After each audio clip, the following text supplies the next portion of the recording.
Hi everyone, good morning. कैसे हैं आप लोग? सुबह के 6:34 हो रहे हैं और आज दिन है सैटरडे का। और डेट क्या है भाई? तो डेट है 15 अप्रैल। ठीक है, कल 14 अप्रैल था, बाबा साहब का जयंती था, तो कल मार्केट बंद था। आज हम लोग देखते हैं कि लॉन्गर पीरियड में अपने को मार्केट कैसा दिख रहा है। तो ये कंप्लीट एनालिसिस होने वाला है, थोड़ा सा डिटेल में रहेगा, है ना। और हम लोग यहाँ पे देखेंगे कल मार्केट को हम लोग कैसे प्ले कर सकते हैं।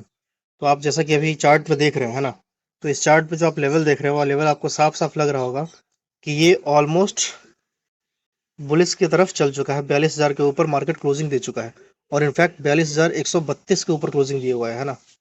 तो ये काफ़ी इंपॉर्टेंट लेवल था 42,000 का, जो ऑलरेडी कवर हो चुका है। ठीक है, तो 42,132 से मुझे अब लग रहा है कि वीकली टाइम फ्रेम पे 43,000 भी आना चाहिए बहुत आसानी से। ठीक है, तो मेरा जो इस वीक का जो कमिंग वीक है, मेरा अगर पॉजिटिव की मैं बात करूं, तो मेरा जो टारगेट है वो 43,000 तक का है।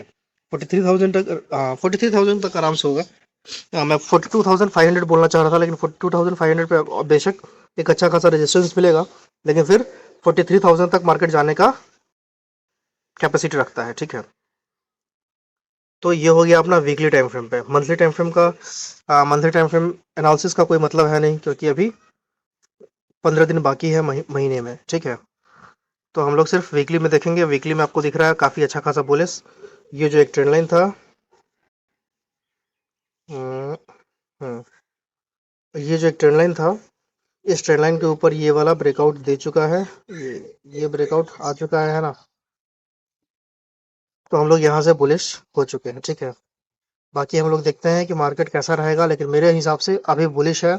अभी हर डिप पे आपको बाई करना चाहिए, पुट के बारे में नहीं सोचना चाहिए। अगर आप पुट सोचेंगे तो मामला गड़बड़ हो जाएगा, जैसे अपना पिछले थर्सडे को हुआ था, है ना। थर्सडे को क्या हुआ था कि थर्सडे को मार्केट लगातार बाहर ऊपर जा रहा था। ठीक है, और जहाँ कहीं भी होल्ड कर रहा था ना, तो लोगों को लग रहा था कि नहीं, यहाँ से तो मार्केट गिर जाए, क्योंकि लगातार है ना पिछले 3 वीक से ये ऊपर जा ही रहा है। तो एक बार तो प्रॉफिट बुकिंग आएगा, और जिसकी वजह से है ना बहुत सारे लोगों ने है ना पुट बाई किया होगा, और जो लोग भी पुट बाई किए होंगे उनका अच्छा खासा लॉस हुआ होगा। लॉस क्या मैं बोलूँ, सीधा सीधा जीरो हुआ होगा। ठीक है, तो आपको हमेशा ये चीज़ ध्यान रखना है कि जब जिस डायरेक्शन में ट्रेंड चल रहा है, हम उसी डायरेक्शन में रहेंगे। ठीक है, अगर हमारा डायरेक्शन अपवर्ड है तो हम अपवर्ड रहेंगे, अगर हमारा डायरेक्शन नीचे का है तो हम नीचे रहेंगे। अभी देखिए यहाँ पे क्या था, ये पूरा नीचे का डायरेक्शन था, है ना। तो नीचे का डायरेक्शन था, तो यहाँ पे अपने को क्या करना है कि डाउनवर्ड का ट्रेड लेना है। ठीक है, अपवर्ड का ट्रेड बहुत कम लेना है। लेकिन अभी यहाँ पे क्या हुआ है, इस लेवल के ऊपर 41,000 के ऊपर क्या हुआ है कि यहाँ पे एक मेजर रेजिस्टेंस था, और इस रेजिस्टेंस के ऊपर है ना क्लोजिंग दे दिया है। ठीक है, तो यहाँ से है ना हम लोगों को हर बाई पे है ना, हर डिप पे है ना बाई का सोचना चाहिए, और पुट का तो ट्रेड लेना ही नहीं चाहिए। जो लोग सेफ हैं उनको मेरे समझ से पुट का ट्रेड नहीं लेना चाहिए। और ये जो मैं बोल रहा हूँ, ये सिर्फ और सिर्फ एजुकेशनल पर्पस के लिए बोल रहा हूँ, किसी को मैं रिकमेंड नहीं कर रहा हूँ। ठीक है, तो ये ध्यान रखना है। अगर आपका लॉस होता है तो भाई आपकी जिम्मेदारी है, प्रॉफिट होता है तो भी वो आप ही का है ना। ना तो आप उसमें से मुझे दोगे, ना फिर आप मुझसे मांगोगे। ठीक है, तो ये मेरा एक छोटा सा डिस्क्लेमर था जो मैं आपको बता दिया कि 41,000 से लेकर के 42,000 पे जो मार्केट अभी क्लोजिंग दिया है ना, ये काफी स्ट्रॉन्ग क्लोजिंग हुआ है। एक वीक में ऑलमोस्ट 1,000 पॉइंट का मूव आया है। ठीक है, तो अच्छा खासा यहाँ पे बायर्स लोग एक्टिव हो चुके हैं। ठीक है, और नेक्स्ट वीक का जो मेरा टारगेट है वो 40,000 है, 43,000 है। ठीक है, ये 43,000 तक मुझे लग रहा है कि मार्केट जाएगा। ठीक है, तो ये हो गया मेरा बैंक निफ्टी का। अब हम लोग थोड़ा सा है ना इसको डेली टाइम फ्रेम पे देख लेंगे। ठीक है, कि डेली टाइम फ्रेम पे अच्छा नीचे का अगर लेवल का मैं बोलूँ, तो नीचे मैं तभी इनिशिएट करूंगा ट्रेड जब तक वो 41,500 के नीचे नहीं जाए। ठीक है, 41,500 के नीचे जाएगा तो मैं है ना थोड़ा मोड़ा नेगेटिव हो सकता हूँ, लेकिन मैं नेगेटिव का ट्रेड इनिशिएट नहीं करूंगा। ठीक है, तो ये मेरा ओवरऑल जो बायस बन रहा है मेरा, वो ऐसा बायस बन रहा है। ठीक है, अब हम लोग आ जाते हैं डेली टाइम फ्रेम पे, और डेली टाइम फ्रेम पे देख लेते हैं क्या होता है। ठीक है, अब देखिए डेली टाइम फ्रेम पे आप देख रहे हैं, आप साफ साफ आपको क्या दिख रहा है यहाँ पे, ट्रिपल बॉटम जैसा कुछ चीज दिख रहा है आपको। ये देखिए मैं दिखाता हूँ आपको, एक बॉटम, दो बॉटम, तीन बॉटम, ये चौथा बॉटम। ठीक है, तो जब मार्केट इतना सारा बॉटम को रेस्पेक्ट करके ऊपर जाएगा तो बहुत जबरदस्त वाला मूव आएगा। ठीक है, और डेली टाइम फ्रेम पे भी है ना, इनफैक्ट मुझे 43,000 का टारगेट दिख रहा है। ठीक है, जो काफी मतलब है ना बुलिशनेस दिखाता है मार्केट को। ठीक है, आपको अगर वीकली टाइम फ्रेम पे दिख रहा था 43,000 तो ठीक है, वो चलता है। लेकिन अगर आपको डेली टाइम फ्रेम पे भी टारगेट अगर आपका 43,000 दिख रहा है, इसका मतलब है कि मार्केट में अभी काफी स्ट्रेंथ आ गया है, ठीक है। तो इसलिए हम लोगों को हमेशा कॉल की तरफ रहना है, जो लोग ऑप्शन बाई करते हैं, और जो लोग सेलिंग करते हैं उनको पुट सेल के बारे में सोचना है, ठीक है। बीच में उनको है ना मेरे समझ से कि डाउनवर्ड का ट्रेड मेरे समझ से नहीं लेना चाहिए, है ना, क्योंकि आप उसमें फंस सकते हैं बुरी तरीके से, ठीक है। एक भी शॉर्ट कवरिंग होगा आप उसमें फंस जाएंगे अच्छे से, ठीक है। तो वो अपने को नहीं करना, तो ये आप समझ गया, है ना। तो डेली टाइम फ्रेम पे भी जो मुझे टारगेट दिख रहा है, वो सीधा और सीधा 43,000 का दिख रहा है ना। ये मैं नेक्स्ट वीक के लिए बोल रहा हूँ, ठीक है। अगर मैं डेली टाइम फ्रेम की बात करूँ तो 42,500 मेरा नेक्स्ट टारगेट है, ठीक है। और ये मुझे लगता है कि मंडे या ट्यूसडे को आ जाना चाहिए। 42,500 कहाँ है, तो 42,500 ये वाला लेवल है, देखिए, ठीक है जी, ये वाला लेवल है। यहाँ तक मुझे लग रहा है कि मार्केट एक बार आना चाहिए, है ना। ये काफी इंपॉर्टेंट सपोर्ट और रेजिस्टेंस के जैसे काम करेगा, है ना। तो हो सकता है, ऐसा मैं उम्मीद जता रहा हूँ कि मार्केट आपका यहाँ से यहाँ तक जाए, ठीक है। एक छोटा सा ऐसे यहाँ पे करेक्शन ले और फिर यहाँ से ऐसे निकलेगा, ठीक है। तो ये मुझे ऐसा कुछ व्यू नजर आ रहा है, ठीक है। बैंक निफ्टी में डेली टाइम फ्रेम पे, ठीक है। अब इसको है ना हम लोग इंट्राडे के लिए भी देख लेते हैं, 15 मिनट पे भी, या 15 मिनट का मैं शाम में वीडियो बना देता हूँ, कल वीडियो बनाता हूँ मैं, ठीक है। अभी हम लोग देख लेते हैं थोड़ा सा निफ्टी को। तो ये अपना निफ्टी खुल गया, है ना। निफ्टी का हम लोग कहाँ चले जाएंगे, निफ्टी के हम लोग चले जाएंगे वीकली टाइम फ्रेम पे। और निफ्टी में वीकली में देखेंगे, पहले ये मैं मूविंग एवरेज हटा देता हूँ। ये 89 का लगा पड़ा था, तो उसको मैंने हटा दिया है, ठीक है। अब देखिए यहाँ पे आपको क्या दिख रहा है। निफ्टी में देखिए, थोड़ा सा ध्यान से देखिए आप, आपको यहाँ पे एक चीज समझ में आएगा कि निफ्टी में है ना अभी भी जो मेजर रेजिस्टेंस है वो 18,000 है, ठीक है। जब तक 18,000 के ऊपर है ना मार्केट अच्छे से क्लोज नहीं करेगा, बुलिश तो है मार्केट, ठीक है, उसमें कोई डाउट नहीं है।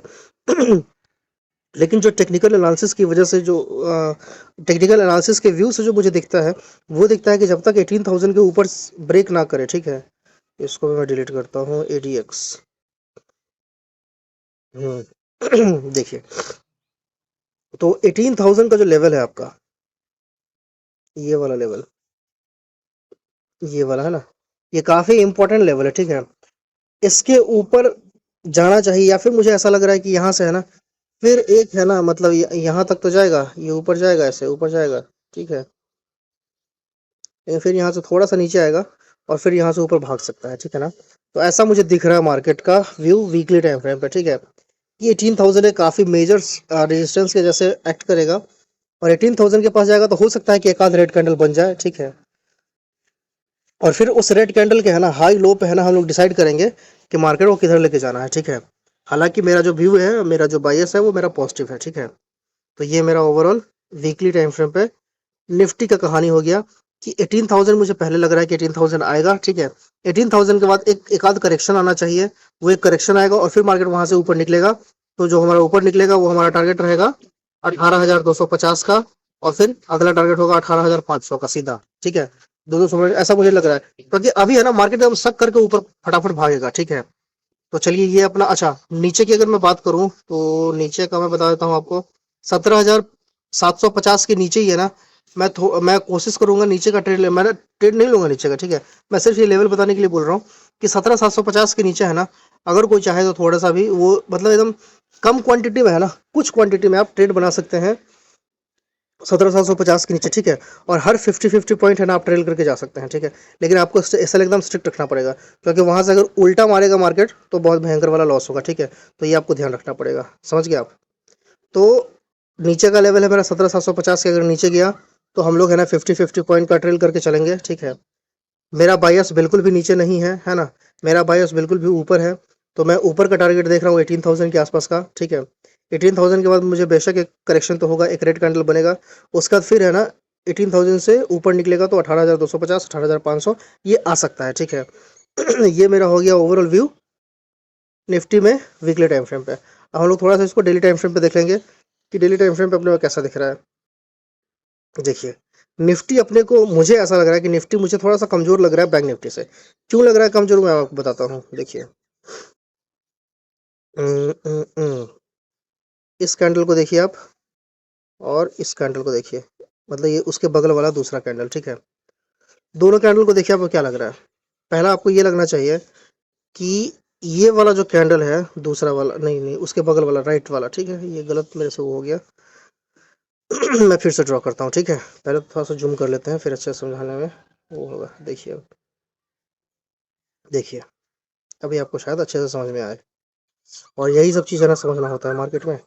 एक तो ये कैंडल हो गया, दूसरा ये कैंडल हो गया, ठीक है। लास्ट की ये जो दो कैंडल है ना, आप इस दोनों कैंडल को देखिए। अब मैं इसको थोड़ा सा जूम करता हूँ, ठीक है, ताकि आप इस चीज़ को समझ पाए, और यही चीज़ समझना ज़्यादा जरूरी है। देखिए हुआ क्या है इस कैंडल में। इस कैंडल में क्या हुआ है कि बायर है ना काफ़ी स्ट्रांग है, ठीक है, इस कैंडल में। लेकिन अगले कैंडल में क्या था कि इस कैंडल में, सॉरी,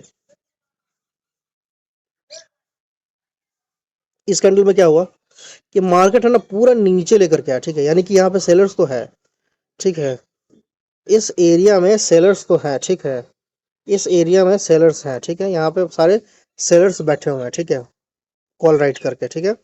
अब जैसे ही मार्केट यहाँ कहीं जा रहा है ना, तो सेलर हावी हो रहा है, और सेलर क्या कर रहा है कि नीचे धकेल करके लेके आ रहा है, ये वाला, ठीक है, ये पूरा यहाँ तक लेके आया, ठीक है, यहाँ तक विक बनाया। लेकिन अगेन जो बायर्स थे, ठीक है, उन लोगों ने क्या किया, वापिस है ना इसको ढकेल करके ऊपर लेके गया, ठीक है। यानी कि बाइंग प्रेशर इनिशिएट करके उन लोगों ने क्या किया कि मार्केट को यहाँ तक ऊपर लेकर के आया, ठीक है। और यहाँ पे ऊपर लाकर क्या किया ना कि पिछले दिन का जो हाई था उसके ऊपर क्लोज कर दिया, ठीक है। तो यहाँ पे ये देखने वाले, यहाँ पे दो चीज़ समझने वाला चीज़ है। पहला कि यहाँ पे बायर स्ट्रांग है, ठीक है। दूसरा कि यहाँ पे सेलर्स भी अवेलेबल है, वो उतना स्ट्रांग नहीं है, लेकिन फिर भी है ना वो अवेलेबल है। वो उतना स्ट्रांग क्यों नहीं है, क्योंकि है ना अगर वो स्ट्रांग होते तो उसको, ये वाला जो कैंडल आप देख रहे हैं, मैं इसको पहले थोड़ा सा डिलीट करता हूँ, फिर आपको समझाता हूँ अच्छे से। ये वाला जो आप कैंडल देख रहे हैं ना, ये वाला कैंडल, इस कैंडल का क्लोजिंग है ना, अगर सेलर्स मजबूत होते तो इस कैंडल का क्लोजिंग है ना कहीं तो यहाँ कहीं होता, ठीक है, इस लेवल पे कहीं होता, ठीक है ना। लेकिन ये क्लोजिंग कहाँ हुआ है, तो ये क्लोजिंग हो गया है इस जगह पे, ठीक है। यानी कि पिछले कैंडल के ये हाई पे क्लोज किया है, यानी कि यहाँ पे बायर्स थोड़ा सा भावी, और क्या बोलते हैं उसको, थोड़ा सा एक्टिव दिख रहा है, ठीक है ना। तो इसलिए मैं बोल रहा हूँ कि हालांकि निफ्टी में सेलर्स भी हैं, तो थोड़ा सा मुझे अगर बैंक निफ्टी से कंपेयर करूँ तो इसका चार्ट मुझे थोड़ा सा वीक लग रहा है, ठीक है।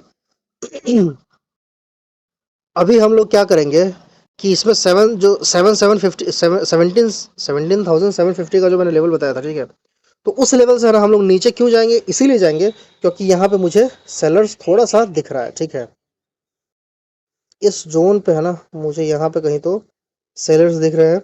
अगर वो इस जोन के नीचे आया ना तो वो हो सकता है कि यहाँ से है ना शायद 17,500 तक लेके आ जाए शायद, ठीक है।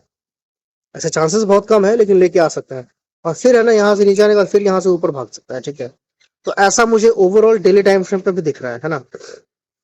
अगर आप ये वाला लेवल देखेंगे 17,750 वाला लेवल, ठीक है, तो ये एक इंपॉर्टेंट रेजिस्टेंस था, ठीक है। और इस रेजिस्टेंस के ऊपर भी मार्केट ने क्लोजिंग दे दिया हुआ है। तो इसका मतलब यही है कि भाई मार्केट यहाँ से ऊपर जाने के लिए रेडी हो रहा है, ठीक है। ये समझ गए आप लोग। तो ये हो गया अपना डेली टाइम फ्रेम पे निफ्टी का एनालिसिस, ठीक है। अब हम लोग क्या करेंगे कि थोड़ा सा ना जल्दी से देख लेंगे फिन निफ्टी को। ये फिन निफ्टी क्या कर रहा है, क्योंकि मंडे को तो हम लोग फिन निफ्टी में ही ट्रेड करते हैं। फिन निफ्टी, फिन निफ्टी, ये रहा अपना फिन निफ्टी। इस पर हम लोग क्लिक करेंगे और यहाँ आ जाएंगे। ये अपना फिर निफ्टी फाइनेंशियल सर्विसेज का चार्ट लग गया। हम लोग क्या करेंगे, इसको थोड़ा सा जूम आउट करेंगे और यहाँ पैसे देखेंगे। देखिए, देखिए तो एकदम स्पष्ट बता रहा है कि भाई मैं तो बुलिश हो चुका हूँ। देखिए आप देख रहे हैं, आप कितना तगड़ा वाला दिखा रहा है आपको ये, है ना। देखिए यहाँ से अगर मैं लेवल ड्रॉ करूँ, ये देखिए यहाँ से लेकर के यहाँ तक, ठीक है।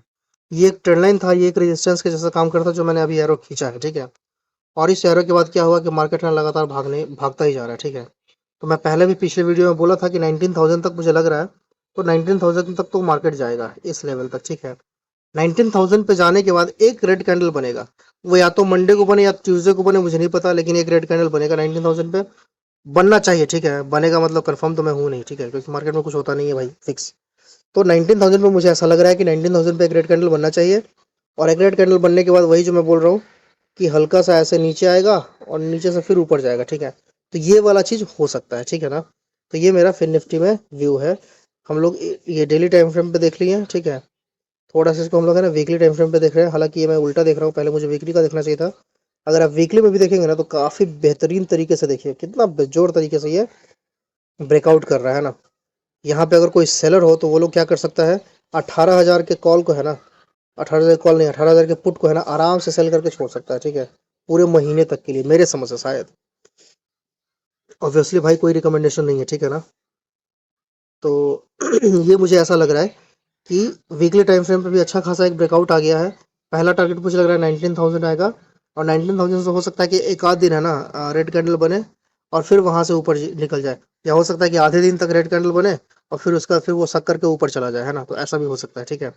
तो अगर वीकली टाइम फ्रेम पे देखूं तो वीकली टाइम फ्रेम पे तो मुझे पिक्चर पूरा क्लियर दिख रहा है कि कम से कम 19,000 तो आना ही है, 19,000 के बाद 19,250 आएगा, और 19,250 के बाद 19,500 आएगा, 19,500 आएगा, ठीक है। तो ये लेवल मुझे वीकली टाइम फ्रेम पे लग रहा है, ठीक है। डेली का मैंने आप लोगों को बता दिया, एक बार डेली पे भी फिर से हम लोग देख लेते हैं, ठीक है। डेली का आप लोगों को पता है सेम टू सेम वही कहानी है, 19,000 और 19,250, ये वाला देख लीजिए आप, और ये वाला पहला टारगेट ये हो गया, दूसरा टारगेट ये हो गया, और तीसरा टारगेट ये हो गया, ठीक है। तो ऐसा कुछ 3 टारगेट मुझे दिख रहा है फिन निफ्टी में। बाकी हम लोग देखते हैं मंडे को कैसे ट्रेड करते हैं। डिस्क्रिप्शन में फ्री व्हाट्सएप चैट ग्रुप दिया हुआ है, आप चाहें तो वहाँ पे आप पर्सनल क्वेश्चन भी पूछ सकते हैं, कोई दिक्कत नहीं है, ठीक है जी। मिलते हैं हम लोग किसी और वीडियो में, bye bye, take care, have a nice day.